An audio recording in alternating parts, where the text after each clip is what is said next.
విమర్శిస్తాం, simple కదా. మీ రాజకీయ అవసరాలకు అనుగుణంగా మా విశ్లేషణ మారాలి అంటే సాధ్యం కాదు. Right sir. ఇక గత కొంతకాలంగా చెప్తూ ఉన్నారు కదా సార్, జనసేన అధినేత పవన్ కళ్యాణ్ 15 ఏళ్ల పాటు కూటమిగానే వెళతాము, చంద్రబాబు నాయకత్వంలోనే పనిచేస్తాము అన్నట్టుగా. మోదీ సమక్షంలో కూడా పవన్ కళ్యాణ్ అదే మాట చెప్తూ ఉన్నారు సార్. కూటమి ప్రభుత్వం 15 ఏళ్లు కొనసాగాలి, కూటమి సమిష్టిగా ఉంటుంది, మోదీ చంద్రబాబు నాయకత్వంలో సమిష్టిగా ముందుకు వెళతాము అని చెప్పేసి. ఎందుకు సార్ పవన్ కళ్యాణ్ వ్యూహం ఏంటి దీనిలో? పదే పదే ఇదే విషయం చెప్తూ ఉన్నారు, నిన్న మోదీ సమక్షంలో కూడా చెప్పారు. 15 ఏళ్ళు ఎందుకు టైం లిమిటో నాకు తెలియదు. శాశ్వతంగా ఎందుకు ఉండకూడదు కలిసి కూటమిగా? 15 ఏళ్ళ లిమిట్ ఏంటి? 15 ఏళ్ళ తర్వాత విడిపోతారా? విడిపోతే ఎవరిపైన పోరాడతారు అంటే ఈ 15 ఏళ్ళ తర్వాత ఏం జరగబోతుంది? బీజేపీ జనసేన కలిసి ఉంటుందా? బీజేపీ జనసేన కలిసి టీడీపీపై ఫైట్ చేస్తాయా, లేదా ముగ్గురు విడివిడిగా పోటీ చేస్తారా? ఆఫ్టర్ 15 ఇయర్స్, 15 ఇయర్స్ 1.5 year అయిపోయింది. ఇక 13.5 ఏళ్ళ తర్వాత ఏం జరగబోతుందో చెప్పండి. అది కూడా అయిపోతుంది కదా. 15 ఏళ్ళ దాకా అధికారంలో ఉంటామంటే నేను ఒప్పుకుంటాను. ఎందుకంటే కొన్నిసార్లు 3 terms వచ్చాక యాంటీ ఇన్కంబెన్సీ ఉండొచ్చు. అది కూడా ఉండాలని రూల్ లేదు. నరేంద్ర మోడీ 15 ఏళ్ళ కన్నా ఎక్కువనే బీజేపీని గుజరాత్లో గెలిపిస్తలేదా? అందువల్ల బట్ పోనీయండి, 3 times అయ్యే వరకు యాంటీ ఇన్కంబెన్సీ ఉంటుంది అనుకుంటే ఓకే. 15 ఏళ్ళ వరకు కూటమిగా కలిసి ఉంటామంటున్నా. 15 ఏళ్ళ తర్వాత ఎందుకు విడిపోతారు అంటున్నా. నా క్వశ్చన్ అది. విడిపోవాల్సిన అవసరం ఏముంటుంది అని. మిత్రపక్షాలు అయితే ఎల్లకాలం మిత్రపక్షాలుగా ఉండొచ్చు శాశ్వతంగా. అంటే ఎల్లకాలం ఉండము అని పవన్ కళ్యాణ్ కూడా చెప్తున్నాడు. టైం పీరియడే తప్ప అది 15 ఏళ్ళ, 10 ఏళ్ళ, 5 ఏళ్ళ, 3 ఏళ్ళ విడిపోవడం గ్యారంటీ అంటున్నాడు. టైం పీరియడ్ మాత్రం 15 ఏళ్ళు అంటున్నాడు. 15 ఏళ్ళ తర్వాత విడిపోతాం అంటున్నారు. సో ఈ 15 ఏళ్ళ తర్వాత విడిపోవడం ఎందుకు అనేది నాకు ప్రశ్న. ఇక పవన్ కళ్యాణ్కి ఇది ప్రయోజనకరమా? ఇది నెక్స్ట్ క్వశ్చన్ వస్తుంది. ఈ పవన్ కళ్యాణ్ నాకు వ్యక్తిగతంగా పరిచయం, గౌరవం కూడా, అభిమానం కూడా, అందులో ఏమీ వేరే ఉద్దేశం లేదు. కానీ పవన్ కళ్యాణ్ కూడా ఆలోచించాల్సింది ఏంటంటే తన భవిష్యత్తు, తన పార్టీ భవిష్యత్తు. మీకు కూటమి ప్రభుత్వం వచ్చిన తర్వాత పవన్ కళ్యాణ్ వల్ల ఆంధ్రప్రదేశ్లో ఇది జరిగింది అని ఒక్క ఇంపాక్ట్ఫుల్ డిసిషన్ చెప్పగలరా? ఒకటి ఒకసారి కాకినాడ సీజ్ ద సిప్ అయిపోయింది. తర్వాత ఏమైందో ఎవరికి తెలియదు. చంద్రబాబు నాయుడు చేసింది అభినందించడం, చంద్రబాబు నాయుడు చేసిన దాన్ని ప్రశంసించడం తప్పేమీ లేదు. మంచి జరిగినప్పుడు ఎవరైనా ప్రశంసించాలి. Other than that, because of Pawan Kalyan ఆంధ్రప్రదేశ్కి జరిగింది అని ఒక గుర్తింపు ఏ నాయకుడైనా ఎప్పుడైనా గుర్తుపెట్టుకోండి. తన వల్ల ఇది జరిగింది అన్నప్పుడే చరిత్రలో మిగులుతారు. అందుకే ఇప్పుడు తెలంగాణలో రేవంత్ రెడ్డి తాపత్రయం ఎందుకు ఫ్యూచర్ సిటీ అని, రీజనల్ రింగ్ రోడ్ అని, మెట్రో 3వ దశ అని ఎందుకు ఇంత తపన పడుతున్నాడు? తన ముద్ర వేసుకోవాలి అని ఆయన తపన పడుతున్నాడు. మీకు రాజశేఖర రెడ్డి తన సంక్షేమ పథకాల ద్వారా ముద్ర వేశారు. చంద్రబాబు నాయుడు ఐటీ రంగం ద్వారా ముద్ర వేశారు. ఇప్పుడు లోకేష్ ఆ లెగసీ కంటిన్యూ చేస్తూ ఐటీ రంగం పైన ముద్ర వేస్తున్నారు. ఇప్పుడు నాకు చెప్పండి, పవన్ కళ్యాణ్ ఏ ముద్ర వేశాడు ఇప్పటి వరకు? పవన్ కళ్యాణ్ చాలా పాలిటిక్స్లో చాలా ఆవేశం ఉన్నవారు. పాలిటిక్స్లో ఆయన ఏమీ అక్రమంగా డబ్బులు సంపాదించిన చరిత్ర ఏమీ లేదు. We all appreciate it. But తాను భవిష్యత్తులో తన రాజకీయంగా నిలబడాలి అంటే తనకంటూ ఒక ఐడెంటిటీని బిల్డ్ చేసుకోవాలి. మొదటిగా ప్రజలపైన, సమాజం పైన బలమైన ప్రభావం చూపిన అంశం ఏది? ఇది మొదటిది. అది పాలనా రీత్యా. అది లేనప్పుడు ఏమవుతుంది అంటే ఒక దశ వరకు బాగానే ఉంటుంది. ఎందుకంటే కూటమి చేసే మంచి పనుల వాటా పవన్ కళ్యాణ్ కూడా వస్తుంది. కూటమి చేసే తప్పుడు పనుల నుంచి తాను తప్పించుకోవచ్చు భవిష్యత్తులో. కానీ అది ఒక దశ వరకే. ఒక దశ దాటినాక నీ వల్ల ఏం జరిగింది అన్న ప్రశ్నోత్తన్నమైంది. మీ వల్ల ఏం జరిగింది అన్న ప్రశ్నోత్తన్నమైనప్పుడు చెప్పుకోగలగాలి, ఇంకో పవన్ కళ్యాణ్ వల్ల ఇది జరిగిందని. ఇప్పటికీ రాజకీయంగా ఏం చెప్పుకుంటున్నాం? పవన్ కళ్యాణ్ వల్లనే కూటమి అధికారానికి రాగలిగింది. పవన్ కళ్యాణ్ వల్లనే అంటే చంద్రబాబు నాయుడు పాత్ర లేదన్న ఉద్దేశం కాదు. కానీ ఆ కావలసిన ఎడ్జ్, కాస్త విన్నింగ్ ఎడ్జ్ అంటారే, సో ఆ దెబ్బ లాస్ట్కు పవన్ కళ్యాణ్ కొట్టాడు. గేమ్ చేంజర్ అని చంద్రబాబు నాయుడే నందమూరి బాలకృష్ణ షోలో, అన్స్టాపబుల్ షోలో చెప్పాడు, గేమ్ చేంజర్ అని. సో నేను మొదటి నుంచి చెప్తున్నా, మ్యాన్ ఆఫ్ ది మ్యాచ్ అని. సో పవన్ కళ్యాణ్ తీసుకున్న రాజకీయ వ్యూహం, అంటే వైసీపీ వ్యతిరేక ఓటు చీలకూడదు, తెలుగుదేశంతో కలవాలి, బీజేపీని కూడా కలపాలి. ఇవన్నీ కూడా మీకు పవన్ కళ్యాణ్ రాష్ట్ర రాజకీయ పరిణామాల మార్పులో ఒక ప్రధానమైన పాత్రధారి. కానీ ఆ కూటమి అధికారంలోకి వచ్చినాక కూటమి పాలనలో ఆ రకమైన ముద్ర వేశాడా? కూటమి అధికారంలోకి రావటానికి ముద్ర వేశాడు, అనుమానం లేదు. కూటమి అధికారంలోకి వచ్చాక పాలన, ప్రగతి, రాష్ట్రానికి జరుగుతున్న అంశాల్లో ఏ రకమైన ముద్ర వేశారా? ఇంకో పవన్ కళ్యాణ్ వల్లనే మోడీ ప్రభుత్వం ఇది ఇచ్చింది. ఎందుకంటే చంద్రబాబు నాయుడు కన్నా పవన్ కళ్యాణ్కు మోడీతో సాన్నిహిత్యం ఎక్కువ. పవన్ కళ్యాణ్ మీద అనుమానం కూడా లేదు మోడీకి. చంద్రబాబు నాయుడు పైన అనుమానం ఉంది అని బీజేపీ సీనియర్ నేతలు అడగని చెప్తారు, మీకు ఎవరైనా చెప్తారు ఆఫ్ ది రికార్డ్. సో కానీ పవన్ కళ్యాణ్ మీద ఆ రకమైన అనుమానం కూడా లేదు. అందుకే మీరు ప్రతి సందర్భంలోనూ మీరు గమనించండి, నిన్న కర్నూలులో కూడా చంద్రబాబు నాయుడు పవన్ కళ్యాణ్లను ఇద్దరిని కలిపి సంబోధించాడు. ఎక్కడ కూడా చంద్రబాబు నాయుడు ఒక్కరిని మోడీ మెచ్చుకోండి, మీరు ఎక్కడైనా చూడండి, ఎనీ మీటింగ్, ఎలక్షన్ మీటింగ్ అని ఇది కాదు. ఎందుకంటే BJP preference is for Pawan Kalyan. ఒకవేళ ఇద్దరిలో ఒకరిని ఎంచుకోవాల్సి వస్తే ఇది అందరికీ తెలిసిన విషయమే ఇది. అందువల్ల మన పవన్ కళ్యాణ్ మోడీతో ఉన్న సాన్నిహిత్యాన్ని ఉపయోగించుకొని ఇంకో రాష్ట్రానికి పవన్ కళ్యాణ్ వల్లనే ఇది జరిగింది అని ముద్ర వేయకపోతే రాజకీయంగా నష్టం జరగదా? ఎందుకంటే అద్భుతమైన స్ట్రైక్ రేట్తో గెలిచాడు, 100% స్ట్రైక్ రేట్తో గెలిచాడు. తీసుకున్నారు చాలా ముఖ్యమైన కీలకమైన శాఖ గ్రామీణాభివృద్ధి. సో అసలు గ్రామాల దశనే మార్చవచ్చు.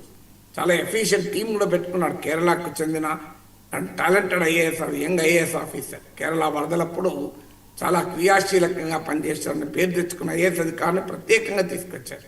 సో ఇదంతా కూడా చేశారు. కానీ what is the impact on the ground? ఇంకా ఆంధ్రప్రదేశ్ గ్రామ సీమల్లో పవన్ కళ్యాణ్ ముద్ర ఏంటి అనేది బదులు. ఇక రెండవది, తెలుగుదేశం పార్టీతో ఎక్కడ డిమార్కెట్ చేసుకున్నారు. ఎప్పుడైనా మిత్రపక్షాలు ఎక్కడైతే కలవాలో అక్కడ కలవాలి, ఎక్కడైతే విడగొట్టుకోవాలో అక్కడ విడగొట్టుకోవాలి. అది జరిగితేనే మిత్రపక్షాలు బలపడతాయి. లేకపోతే ఒక పార్టీ బలపడుతుంది, ఇంకో పార్టీ దెబ్బతింటుంది. ఇప్పుడు వామపక్షాలు పొత్తు రాజకీయాల వల్ల జరిగిందనే. వామపక్షాల పొత్తు రాజకీయాల వల్ల వామపక్షాలు దెబ్బతిన్నాయి. ఇవాళ చూడండి, ఆంధ్రప్రదేశ్లో ఒక్క సీట్ లేదు. తెలంగాణలో 2 వామపక్షాలు కలిపి ఒకటే సీట్ ఉంది. ఎందుకు? ఒక దశలో పొత్తులో భాగంగా ఉమ్మడి రాష్ట్రంలో ఉభయ కమ్యూనిస్ట్ పార్టీలకు కలిపి 25 సీట్లు ఉండేవి. ఎక్కడ పోయినా అవన్నీ. కారణం ఏంటంటే పొత్తులున్న సమయంలో ఎక్కడ డిమార్కెట్ ప్రజల నమ్మేలా, ప్రజలు విశ్వసించేలా డిమార్కెట్ చేసుకోవాలి. పోరాటాలు మాదిరిపోయారు కానీ విశ్వసించారు. మీకు ఇప్పుడు అదే నా బీజేపీ చూడండి, మీరు మిత్రపక్షాల విషయానికి వచ్చినా కూడా తాము ఎక్కడ డిమార్కెట్ చేసుకోవాలో అక్కడ చేసుకుంటారు, అనుమానమే లేదు. మీరు మీకు దానికి ఉదాహరణే అసలు మేనిఫెస్టోనే బీజేపీ ఓన్ చేసుకోవాలి. ఇంతకనే ఉదాహరణ ఏముంటుంది? చంద్రబాబు నాయుడు పవన్ కళ్యాణ్లు మా మేనిఫెస్టో విడుదల చేస్తుంటే సిద్ధార్థనాథ్ సింగ్ దూరం జరిగాడు. ఆ ఫోటోలు, వీడియోలు మనం అందరం చూసాము. అసలు మేనిఫెస్టోనే ఓన్ చేసుకోలేదు. చూడండి బీజేపీ ఎంత డిమార్కెట్ చేసుకుంటుందో. ఎందుకు? బీజేపీ తెలుసు ఈ సూపర్ 6లు వాళ్ళకి అంగీకరించలేదు వాళ్ళు. అందువల్ల బీజేపీ ఏమో మేనిఫెస్టోనే డిమార్కెట్ చేసుకోకుండా తన ఐడెంటిటీని కాపాడుకుంటుంది.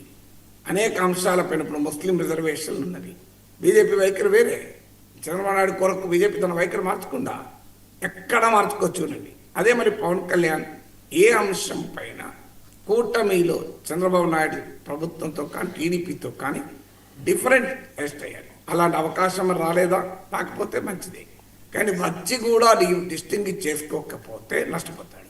మూడవది, సొంత ఎజెండా లేకుండా బీజేపీ ఎజెండాతో పోతున్నాడు. ఇప్పుడు సనాతన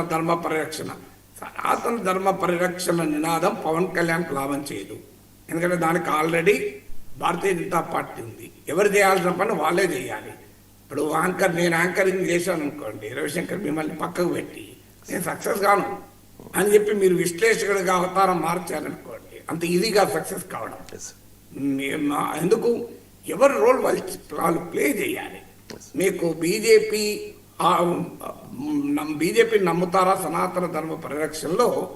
మీకు మిగతా పార్టీలు నమ్ముతారా? రాహుల్ గాంధీ కూడా నేను శివభక్తుని అన్నాడు, దేవాలయాలన్నీ తిరిగాడు. కాంగ్రెస్ నమ్మారా ప్రజలు?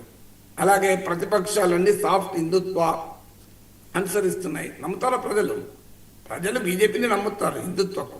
మీరు అవునన్నా కాదన్నా BJP is the real symbol for Hindutva. Pawan Kalyan can never be a symbol.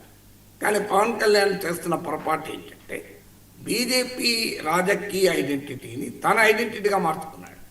అలా జరగాలనుకున్నప్పుడు బీజేపీలోనే జనసేన విలీనం చేయొచ్చు, అప్పుడు వేరే. కానీ బీజేపీ నేను వేరే పార్టీగా ఉంటాను ఎందుకంటే విలీనం చేయమని అమిత్ షా అడిగినా చేయలేదని పవన్ కళ్యాణ్ చెప్పాడు.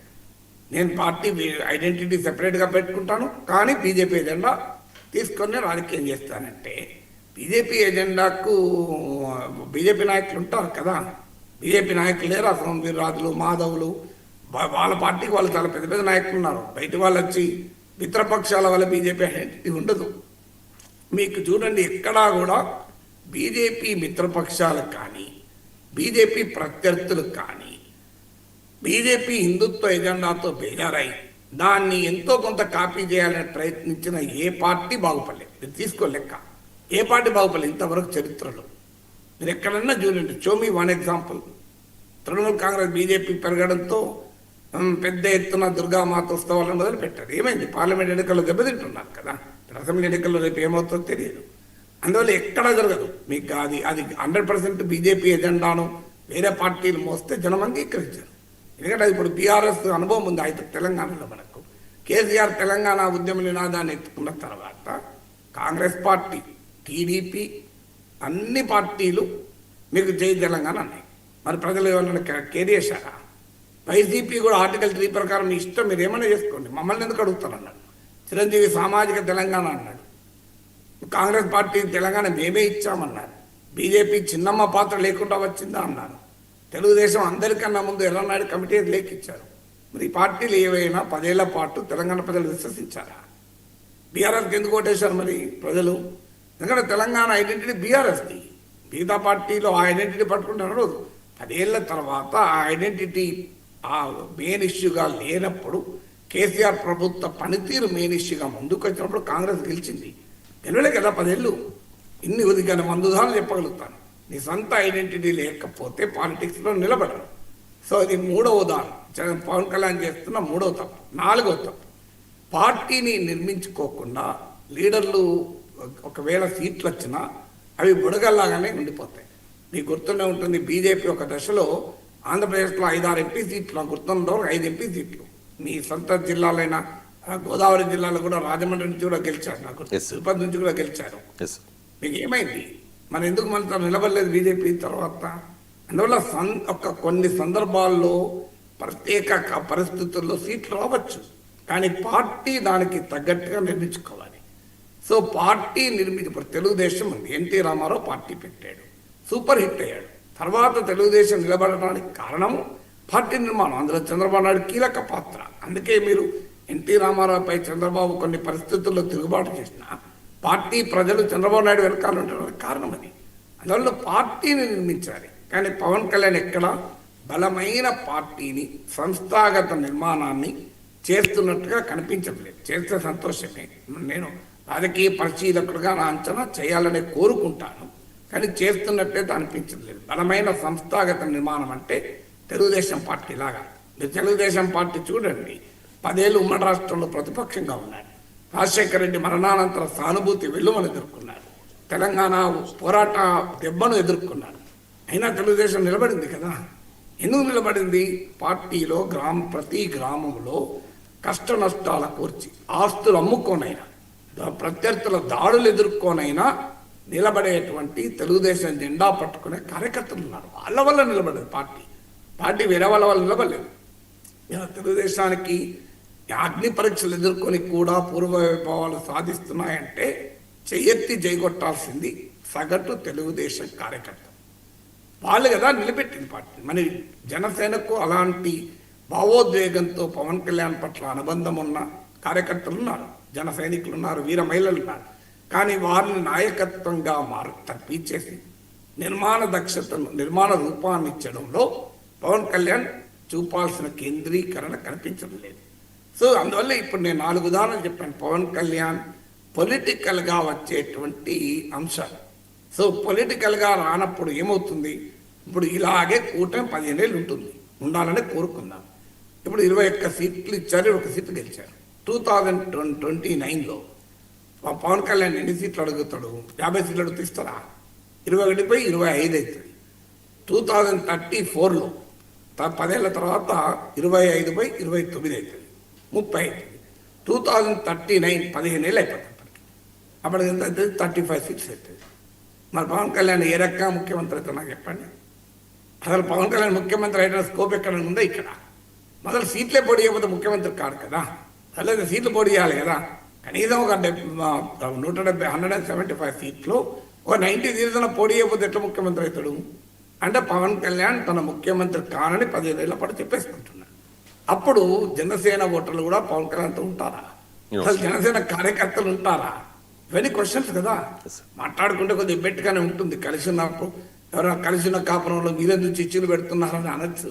నేనే చిచ్చులు పెట్టడం లేదు, రియాలిటీ చెప్తున్నాను. పాలిటిక్స్ ఎనలైజ్ చేస్తున్నాను. అంటే రీసెంట్ గానే చెప్పారు సార్ పవన్ కళ్యాణ్, పార్టీని బలోపేతం చేస్తాను త్వరలో అని చెప్పి. ఈ త్వరలో చాలా రోజులైంది. త్వరలో ఎందుకు ఇంకా అంటున్నాను? ఫస్ట్ చేయాల్సింది అది కదా, కాన్సన్ట్రేట్ చేయాల్సింది. సో అందువల్ల ఆ ప్రయత్నం చెయ్యాలి. నేను ఏమీ చేయడం లేదు నేను అంటలేను. ఖచ్చితంగా రివ్యూ మీటింగ్లు పెడుతున్నాడు, జిల్లాలు పర్యటిస్తున్నారు. కానీ చేయాల్సినంత నేను అందుకే తెలుగుదేశాన్ని ఉదాహరణ తీసుకున్నాను, వేరే పార్టీకి కాదు. నేను వైసీపీని ఉదాహరణ తీసుకోలేదు. ఎందుకంటే వైసీపీ కూడా ఎగ్జాంపుల్ కాదు. నిజంగా పార్టీ నిర్మాణం అంటే తెలుగుదేశమే.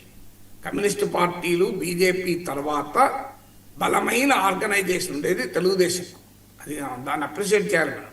తెలుగుదేశం ఇది యునిక్ పార్టీ. ప్రాంతీయ పార్టీల్లో ఇట్స్ ఎ వెరీ యునిక్. ఇప్పుడు డిఎంకే ఉందంటే అదొక ఉద్యమం. మీకు అఖిలేష్ యాదవ్ ఉన్నాడంటే దాని వెనకాల ఒక సోషల్ ఫోర్సెస్ ఉన్నాయి, కొన్ని సామాజిక శక్తులు ఉన్నాయి. తెలుగుదేశానికి అది లేదు కదా, అయినా కూడా నిలబడ్డది కదా పార్టీ. అలాంటి నిర్మాణం తెలుగుదేశాన్ని పోలిన నిర్మాణం ఉందా? జనసేన ఎమ్మెల్యేలు గెలిచిన చోటు ఉందా? పోలి పక్క పెట్టండి. మీరు ఎక్కడన్నా జనసేన గెలిచిన సీట్లు తీసుకోండి. జనసేన గెలిచిన సీట్లు మీరు చెప్పేది నేను వేరే కాదు. అక్కడ తెలుగుదేశం పార్టీ బలంగా ఉందా, జనసేన బలంగా ఉందా? కంపారిజన్ చెప్పండి నాకు. జనసేన గెలిచిన సీట్లలో మీ జిల్లాలో, గోదావరి జిల్లాలో కూడా ఉన్నాయి కదా, చెప్పండి. జనసేన గెలిచిన సీట్లు, వేరే సీట్లు అడుగుతలేదు.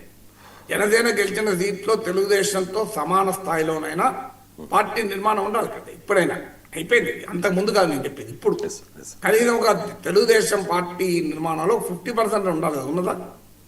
మరి లేకపోతే ఎలా నిలబెట్టుకుంటారు పార్టీని? సో అందువల్ల ఈ క్వశ్చన్స్ పవన్ కళ్యాణ్ ఆలోచించాలి.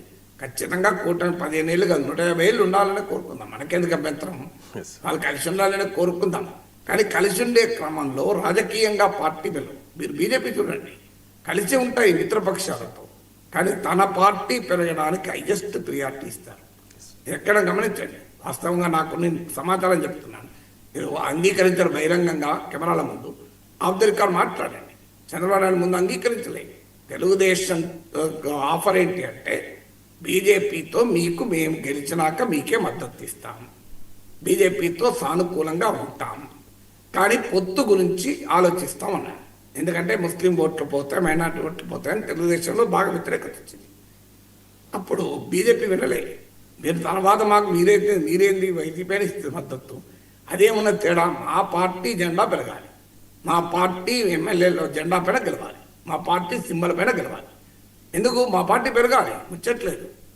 అది వాళ్ళని ఇప్పుడు తమిళనాడులో ఏం చేస్తున్నారు, మీరు బీహార్లో ఏం చేస్తున్నారు, జేడీయూను తగ్గించేస్తున్నారు కదా.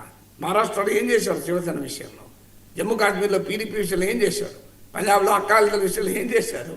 ఇది దేశమంతా ఉదాహరణలు ఉన్నాయి కదా. అందువల్ల ఇప్పుడు కర్ణాటకలో జేడీఎస్ ఏం జరుగుతోంది? మరి బీజేపీ ఎందుకు చేస్తుంది? మిత్రపక్షాలతో కలిసి ఉన్న సందర్భం వచ్చినప్పుడు తన ఉనికిని పెంచుకుంటూ, తన అస్తిత్వాన్ని పెంచుకుంటూ ఉంటుంది కదా. అందుకే చూడండి, బీజేపీతో పొత్తు పెట్టుకున్న ఏ మిత్రపక్షం బీజేపీపై ఆధిక్యతను నిలుపుకోలేకపోయింది. జేడీయూ ఒకప్పుడు బీజేపీ కన్నా పెద్ద పార్టీ, ఇప్పుడు కాదు. మహారాష్ట్రలో శివసేన ఒకప్పుడు బీజేపీ కన్నా పెద్ద పార్టీ, ఇప్పుడు కాదు. ఇది గమనించండి. ఎందుకు? అది that is how the BJP works. తన పార్టీ పెరగాలి. పవన్ కళ్యాణ్ కూడా తన పార్టీ పెరగాలని కోరుకోవడం తప్పు కదా. తెలుగుదేశం కూటమి ప్రాధాన్యత ఎంత ఉందో పార్టీ పెరగడం అంతే ప్రాధాన్యత కదా. అందువల్ల పవన్ కళ్యాణ్ వ్యూహం ఏంటి అనే ప్రశ్న, నా ప్రశ్న, మీరు అడిగిన ప్రశ్న నా 4 ప్రశ్నలు ఇవి. Yes sir. ఇక ఆంధ్రప్రదేశ్కు గూగుల్